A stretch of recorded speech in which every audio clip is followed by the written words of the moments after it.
Thank you very much, and good morning, everybody. For me, it's personally a real pleasure and privilege to be here to celebrate this significant anniversary. I think those of us who are in the room really testify to the Rail Centre's reach and impact, and especially its commitment to deep and meaningful collaboration and partnerships. You've all come here to commemorate and mark this occasion, some traveling several thousand miles. I think that's just a signal of just how much has been achieved in these last 10 years. It's a real privilege to be amongst you and to follow my distinguished keynote speakers. Thank you very much for inviting me. I was reflecting on the 10 years that have passed. And actually, sadly, 2015 was in many ways a much more optimistic and hopeful time. We just launched, if those remember, the Sustainable Development Goals. There was hope and ambition.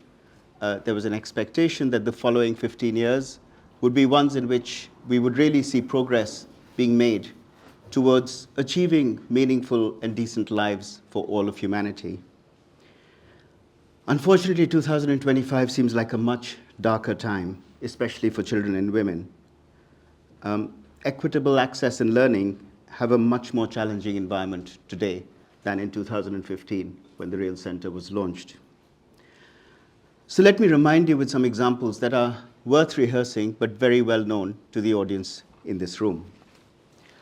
In 2014, a young girl called Malala Yousafzai was awarded the Nobel Peace Prize for her struggle against the suppression of children and young people and for the right of all children to education. We were all hopeful that this signaled a new commitment to education across the global community. Sadly, in 2025, her neighboring country, Afghanistan, 50% of the population is now denied access to education. And you only need to look around this room to see why that matters. I'm very proud to be in a gathering where men are in a minority.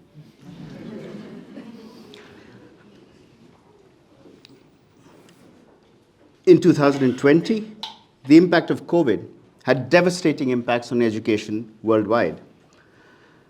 With the loss of continuity in education being estimated to be almost double the number of months or years lost because of the catch-up. The loss of momentum where somebody's education was disrupted meant that they were spending even longer to get back to the baseline where the disruption happened.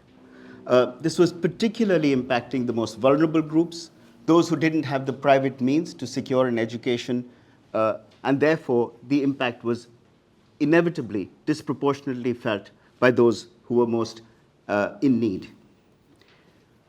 The educational loss each year has set people back by multiple years.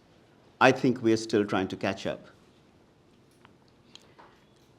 In 1994, there were 7 higher education institutions in Gaza, comprising 4 institutes and 3 universities. By 2017, this number had expanded to 28 institutions, including 8 universities and 20 colleges. In 2025, there are none. Since 2022, over 5 million young people have had their education impacted by the war in Ukraine. The number of internally displaced persons exceeds 70 million, and that's probably an underestimate, and TASU's already drawn attention to this. Delivering any form of learning in these circumstances remains a huge challenge in 2025. Couple this with what both Julia and Tasu have talked about, the decimation of aid budgets, notably USAID and the UK's drop in its international aid commitments announced earlier this year. The picture looks bleak.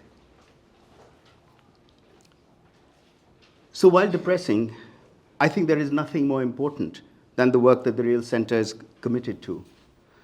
And it's hugely significant for us to mark this 10-year anniversary. If it didn't already exist, this is exactly what we would be building here in Cambridge.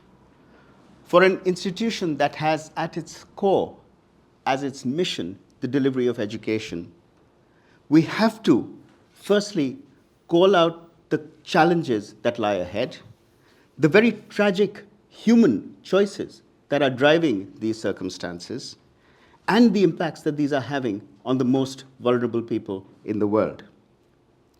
We have to find ways to restore that basic human virtue, which is empathy. I want to thank you for all that you do at the Rail Center to create that more empathetic world. For me, education and learning lies right at the very heart of this. I have one additional announcement which comes, I think, tinged with some sadness. Dr. Arif Naveed was an outstanding Pakistani social scientist with a deep commitment to promoting social justice and equality through the education system, and one of the earliest members of the Rail Center community. He built on a successful career which researched poverty and discrimination, and then completed a master's degree in international development at the University of Bath, then an MPhil degree and a doctorate in education at the University of Cambridge. Personally, I got to know Arif very early in that journey because I happened to be one of the interviewers who awarded him a Gates Scholarship, which he, of course, was awarded and successfully completed. And then, of course, as a colleague in Cambridge, working on some very important questions which remain with us today. Sadly, he had an untimely death at the age of 42, but his work focusing on reconciling interdisciplinary tensions between economics, sociology, and international development, between academic inquiry, policy formulations, and implementation on the ground, and between diverse methodological frameworks, exemplify what the Rail Center represents in terms of its commitment to learning and scholarship. I'm pleased to announce that we are raising funds from his friends and colleagues to create a prize to be awarded to an outstanding research student at the University of Cambridge to remember him and to celebrate his dedication to research on education, social justice, and equality in South Asia. This is going to be called the Dr. Arif M. Naveed Education Prize. His work on education and social mobility, which achieved so much impact in Pakistan, is right at the heart of what the Rail Center aims to achieve. We've all learned so much from Arif, from his scholarship, as well as his support to others, and so many people mention his mentorship and support for other people on their academic journeys. So I believe details about the prize, including the application process, are going to be shared soon, and we will also share a link to the prize on social media and hope we can send it to all the participants, both in person and online, and by email after the conference.